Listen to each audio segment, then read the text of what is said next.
नमस्कार दर्शक बंधुगण जदि आपने भी पीएम किसान योजनार हिताधिकारी ताहले आपण बहुत गुड़ा खुशी खबर घोषणा कले राज्य सरकार। तो आपने आसंता काली पीएम किसान रु 20तम किस्ती टंका पाइबापी जाऊँच। पूर्व मुझे कही नौची आज हूँ आपणकर 17 जुलाई मात्र आपण हाथ में गोटे दिन समय रहा। जब आपने यही कम करूना तो आपने टंका काली पाइबे ना। तो कौन रही से 5टा काम मुझे आपको संपूर्ण वीडियो रे कहबी। तो आपने वीडियो भी जमा भी स्किप करंतु ना। जदि आपने टंका पाउछंती तो वीडियो निश्चिंत शेष पर्यंत देखंतु। जदि आपने पाउना तो मुझे आपको बाध्य करुच्ची आउ रिक्वेस्ट करुच्ची। तो आपने वीडियो को शेष आए देखंतु नचेत आपने 20तम किस्ती टंका समस्ते पाइबे आपने पाइबे ना। आउ परे मते आसिकी वीडियो रे कहबे ना भाई मते कहीं टंका मिलला ना। तो आपने वीडियो को लास्ट पर्यंत देखंतु। ता सहित जदि आपणकर जी भी सांगसाथी टंका पाई पाना किंबा क्यों असुविधा कारण टंका अकाउंट को आसुना तो आपने वीडियो को तांकु शेयर करंतु जहाँ साहाय्य से माने वीडियो देखिकी से माने नेक्स्ट किस्ती केमिति पाई परिबे ए वीडियो देख सारा पर जानि परिबे। तो चलंतु मु आपको कहि नउची। तो विशेष सूचना रू जना पड़ी आपने 18 जुलाई रे टंका आसीबो बोली जना पड़ी। तो मुझे कही नौची आज आपण हाथ में गोटे दिन समय अच्छी मुझे वीडियो बनाऊँगी। तो आपने ये कम जल्दी करनी। चलतु डेरी नक मु स्टार्ट कर नौची। तो आपण आखि सामने मुझे देखे नौची पीएम किसान योजना 20तम किस्ती यही 5टी भूल करें मिलबनी 2000 टंका। तो पाखापाखि बहुत हिताधिकारी एमती अच्छा सबू डॉक्यूमेंट ओके अच्छी किंतु से 5टी जिनसर गोटे भी भूल कर दौरान से टंका मिल पार ना। तो आपणकर जदि 5टा जिनस एट मुझे लिखि नौची जो 5टी जदि आपणकर ओके रोचे आपको टंका मिल से 5टी जदि आपणकर 4टी ओके अच्छी किंबा 4टी ठीक अच्छी गोटे भूल अच्छी ताहले आपको टंका मिलिबो ना। तो से मुझे रिक्वेस्ट करुच्ची वीडियो को शेष पर्यंत देखंतु। आपणक मात्र 10 ରୁ 15 घंटा अच्छी आपने जल्दी जल्दी ये कम कर नियंतु। तो चलतु कौन से 5टा भूल कले आपको टंका मिलिबो ना मुझे गोटी गोटी करी कही नौची। तो देखि पारथुए मुझे देखी नौची 5टी भूल जहाँ टंका रोकी दे पारे। जदि आपने 5टी भूल कर पीएम किसान हिताधिकारी आपने होती आ 5टी जदि आपणकर गोटे भी आपने भूल कर टंका मिलिबो ना। तो आपने जदि भी एठे आपणकर पीएम किसान योजनार हिताधिकारी आपने सब बेले ध्यान दिंतु आपणकर 5टी भूल गोटे भी जमी आपणकर भूल होई नथिबा दरकार। तो प्रथम आपको बहुत लोक भूल कर बैंक खाता समस्या। तो आपणकर बैंक खाता समस्या माने आपने बहुत लोक एमती अच्छा बैंक अकाउंट एक्टिव नथिबो। तो जदि आपणकर भी सही भूल अच्छी आपने कौन करेंगे जल्दी जातु बैंक को। आपने बैंक को जाइए आपणकर बैंक अकाउंट को प्रथम आपने सचल करूँ। सचल माने आपने एक्टिव करूँ। तो ये मुझे कही नौची बैंक को जाइए आपणकर जो बैंक सहित आपणकर आधार लिंक अच्छी से बैंक को आपने एक्टिव करूँ। बहुत लोक भावुवे जदि आपणकर 2टा 3टा बैंक अच्छी किंतु से जानी पारना आधार कार्ड सहित क्यों बैंक लिंक अच्छी आउ से आउ गोटे बैंक को जाइए सेठरे तांकर बैंक खाता को सचल कर सेमिति कले भी आपको टंका मिलिबो नाही। तो क्लीयर है आपने ता सहित द्वितीय आपणकर आधार असमन्वय माने मुझे कही नौची एटा जो कथाटा कहगला आधार समन्वय हो पारना माने असमन्वय माने आपणकर मुझे प्रथम कहली जब आधार असमन्वय माने गोटे बैंक सहित लिंक अच्छी माने मोर आधार सहित लिंक अच्छी स्टेट बैंक ऑफ इंडिया किंतु मोर state bank of India active नहीं किंतु आउ गोटे बैंक मोर यूनियन बैंक ऑफ इंडिया किंबा मोर अन्य कौन सी बैंक एक्टिव अच्छी। जदि आपने भी भावुं मोर तो 2टा बैंक एक्टिव अच्छी गोटे बैंक एक्टिव नहीं तो कौन है मो अकाउंट को टंका आसो सेमिति हेबो ना। जदि आपणकर आधार कार्ड रे एसबीआई बैंक लिंक अच्छी आपणकर बाध्य आपणकर एसबीआई को जाइए आपणकर चेक कर नबार अच्छी आपणकर एसबीआई सचल होइथिबा दरकार। जदि आपणकर भावुवे जे मोर 2टा 3टा बैंक अच्छी किंतु मोर से 2टा एक्टिव अच्छी गोटे इनएक्टिव अच्छी जदि आपने सेमिति भावुंट ताहले भी आपने भूल भावुंट। आपने जोटा आधार कार्ड सहित लिंक अच्छी आपने से बैंक को जाइए आपने एक्टिव करनी।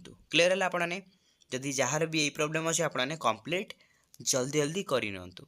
ता सहित ଜମି ରେକର୍ଡ଼ ଅପଡ଼େଟ୍ ନାହିଁ। ଯଦି ଆପଣଙ୍କର ବି ଜମି ରେକର୍ଡ଼ ଆପଣମାନେ ଯଦି ରେଜିଷ୍ଟ୍ରେସନ୍ କରିନାହାନ୍ତି ଜମିରେ, ତାହେଲେ ମଧ୍ୟ ଆପଣମାନେ ପିଏମ୍ କିଷାନ ଯୋଜନାରୁ ଟଙ୍କା ପାଇପାରିବେ ନାହିଁ। ଜମି ରେକର୍ଡ଼ ଅପଡ଼େଟ୍ ନାହିଁ ମାନେ ମୁଁ ଆପଣଙ୍କୁ କହିନେଉଛି, ଯେଉଁ ରହୁଛି ଆପଣଙ୍କର ପାଉତି, ଯଦି ଆପଣମାନେ ପାଉତି ଦେଉନଥିବେ ଆପଣଙ୍କର ଆର୍ଆଇ ଅଫିସରେ, ରିଭେନ୍ୟୁ ଇନ୍ସପେକ୍ଟର ଅଫିସରେ ଆପଣମାନେ ଯଦି ଏଠାରେ ଆପଣଙ୍କର ଜମି ରେକର୍ଡ଼ରେ ଆପଣମାନେ ଅପଡ଼େଟ୍ କରୁନଥିବେ କିମ୍ବା ଆପଣଙ୍କର କିଛି ବି ଏଠାରେ ପର୍ଛି ଆପଣଙ୍କର କିଛି ବି କ୍ଷତି ଏଠାରେ ଆପଣମାନେ ଦେଉନଥିବେ, ତାହେଲେ ମଧ୍ୟ ଆପଣମାନେ ଟଙ୍କା ପାଇପାରିବେ ନାହିଁ। ମୁଁ ଆପଣଙ୍କୁ କହିନେଉଛି ଆପଣମାନେ ସବୁବେଳେ ବି ଆପଣଙ୍କର ଜମି ରେକର୍ଡ଼ ଅପଡ଼େଟ୍ କରିକି ରଖୁଥିବେ। ତା ସହିତ ଆପଣଙ୍କର ଯାହା ବି ଆପଣଙ୍କର ଏଠାରେ ଆପଣମାନେ ଏଗ୍ରିକଲଚରରେ ଆପଣଙ୍କ ରେଜିଷ୍ଟ୍ରେସନ୍ କରିବା ପାଇଁ ପଡ଼ିବ। ଯଦି ଆପଣମାନେ ଜାଣିପାରୁନାହାନ୍ତି ଆପଣମାନେ କେମିତି ରେଜିଷ୍ଟ୍ରେସନ୍ କରିବେ, ତ ଆପଣମାନେ କମେଣ୍ଟ କରନ୍ତୁ, ମୁଁ ଆପଣଙ୍କୁ ଦେଖାଇ ନେବି ଆପଣମାନେ କେମିତି କରିବେ। ତା ସହିତ ମୋବାଇଲ ନମ୍ବର ଅସାମାନ୍ୟ, ଯଦି ଆପଣଙ୍କର ମୋବାଇଲ ନମ୍ବର ଆଧାର କାର୍ଡ଼ ସହିତ ମ୍ୟାଚ୍ କରୁନାହିଁ, ତାହେଲେ ମଧ୍ୟ ଆପଣମାନେ ପିଏମ୍ କିଷାନ ହିତାଧିକାରୀ ଟଙ୍କା ପାଇପାରିବେ ନାହିଁ। ତ ମୁଁ ଆପଣଙ୍କୁ ରିକ୍ୱେଷ୍ଟ କରୁଛି ଆପଣଙ୍କର ମୋବାଇଲ ନମ୍ବର ଆଧାର କାର୍ଡ଼ ସହିତ ଲିଙ୍କ ହୋଇଥିବା ଦରକାର। ଯଦି ଆପଣଙ୍କର ପୁଅଙ୍କର ମୋବାଇଲ ନମ୍ବର ଦେଉଛନ୍ତି, ସେଇ ମୋବାଇଲ ନମ୍ବରଟା ଆପଣଙ୍କର ଆଧାର କାର୍ଡ଼ରେ ବି ଲିଙ୍କ ହୋଇଥିବା ଦରକାର। ତ କ୍ଲିୟର ହେଲା ଆପଣମାନେ। ତା ସହିତ 5 ନମ୍ବରରେ କ୍ଷତି ତଥ୍ୟ ଅପଡ଼େଟ୍ ନଥିବା, ଯଦି ଆପଣମାନେ ଆର୍ଆଇ ଅଫିସରେ ଆପଣଙ୍କର ପଟ୍ଟା ପାଉତି ଆପଣମାନେ ଅପଡ଼େଟ୍ କରୁନଥିବେ, ତାହେଲେ ମଧ୍ୟ ଆପଣମାନେ ଏଇ ଯେଉଁ ପିଏମ୍ କିଷାନରୁ ଟଙ୍କା ପାଇପାରିବେ ନାହିଁ। କ୍ଲିୟର ହେଲା ଆପଣମାନେ। ତା ସହିତ ଯାହା ବି ଡିଟେଲରେ ଅଛି ମୁଁ ଆପଣଙ୍କୁ ସବୁ A to Z ଆପଣଙ୍କୁ ଡିଟେଲରେ କହିବି। ତାପରେ ଆଗକୁ ବଢ଼ିବା କ'ଣ ଭୁଲ ରହୁଛି, ତ ଆପଣମାନେ କେମିତି ଠିକ୍ କରିପାରିବେ ମୁଁ ଆପଣଙ୍କୁ କହିବି। ଚାଲନ୍ତୁ 20ତମ କିସ୍ତି ତାରିଖ, ତ ଆପଣମାନେ ଦେଖିପାରୁଥିବେ ମୁଁ ଆପଣଙ୍କୁ କହିନେଉଛି। ତ ଆପଣଙ୍କର 20ତମ କିସ୍ତି ଜୁଲାଇ 2025ରେ ଆସିବ ବୋଲି କୁହାଯାଉଛି। ତ ଆପଣଙ୍କର ଦେଖିପାରୁଥିବେ ଏଠାରେ ମୁଁ ଆପଣଙ୍କୁ କହିନେଉଛି। ବହୁତ ଲୋକ ଭାବୁଥିବେ ଯେ ଭାଇ ଟଙ୍କା ଆସିନି, ଏଠାରେ ଲେଖା ହେଇଛି ଆସିଛି। ତ ଏମିତି ଦେଖିପାରୁଥିବେ ମୁଁ ଆପଣଙ୍କୁ କହିନେଉଛି, ତ ଆସିବା ପାଇଁ ଯାଉଛି, ସେଇଥିପାଇଁ ମିଷ୍ଟେକ୍ରେ ଏଠାରେ ଆସିଛି ବୋଲି ଲେଖା ହେଇଛି। 20ତମ କିସ୍ତି ଜୁଲାଇ ଆପଣଙ୍କର 18 ଜୁଲାଇରେ ଆସିବ ବୋଲି ଜଣା ପଡ଼ୁଛି। କ୍ଲିୟର ହେଲା ଆପଣମାନେ। ତା ସହିତ ଯୋଗ୍ୟ ଅଟନ୍ତି ଯଦି ଆପଣଙ୍କୁ 2000 ଟଙ୍କା ଆସିଯିବ କଥା, ତ ଆପଣଙ୍କର ଦେଖିପାରୁଥିବେ ଯଦି ଆପଣମାନେ ଯୋଗ୍ୟ ଅଛନ୍ତି। ବହୁତ ଲୋକ ଭାବୁଥିବେ ଯେ କେତେ ଟଙ୍କା ଆମକୁ ମିଳିବ, ମୁଁ ଆପଣଙ୍କୁ କହିନେଉଛି ଆପଣଙ୍କୁ 2000 ଟଙ୍କା ଆସିବ ବୋଲି କୁହାଯାଉଛି।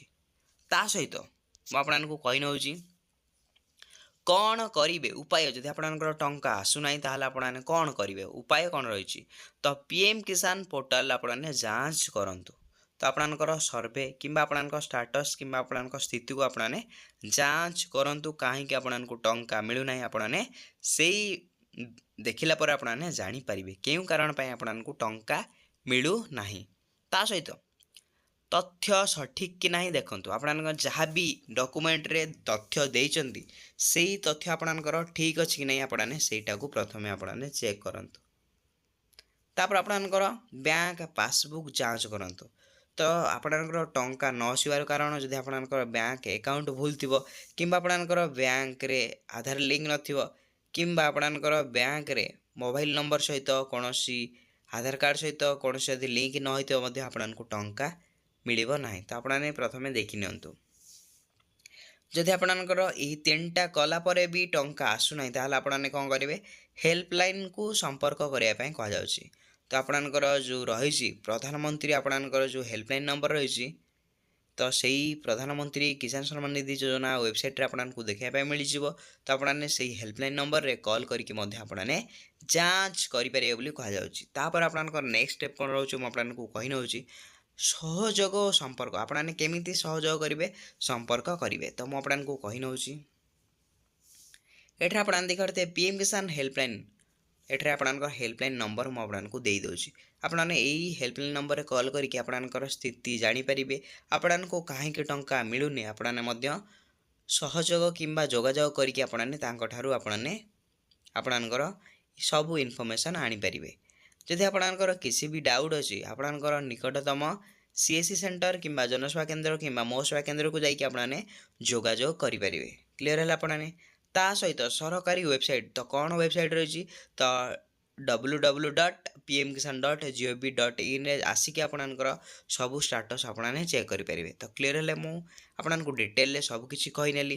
ଯଦି ଆପଣଙ୍କୁ ଭିଡ଼ିଓଟି ଭଲ ଲାଗୁଛି ତାହେଲେ ଆପଣ କ'ଣ କରିବେ, ଭିଡ଼ିଓକୁ ଲାଇକ୍ କରିବେ, ଚ୍ୟାନେଲରେ ନୂଆ ଆସିଲେ ଚ୍ୟାନେଲକୁ ସବସ୍କ୍ରାଇବ୍ କରିକି ବେଲ୍ ଆଇକନକୁ ଅଲ୍ ପେ ପ୍ରେସ୍ କରିଦେବେ। ଏମିତିକା ନୂଆ ନୂଆ ଭିଡ଼ିଓ ଆପଣମାନେ ସବୁଠାରୁ ଆଗରେ ଦେଖିବେ। ଭିଡ଼ିଓରେ ମୁଁ ଏଇଠି ଏଣ୍ଡ କରିନେଉଛି। ଜୟ ଜଗନ୍ନାଥ।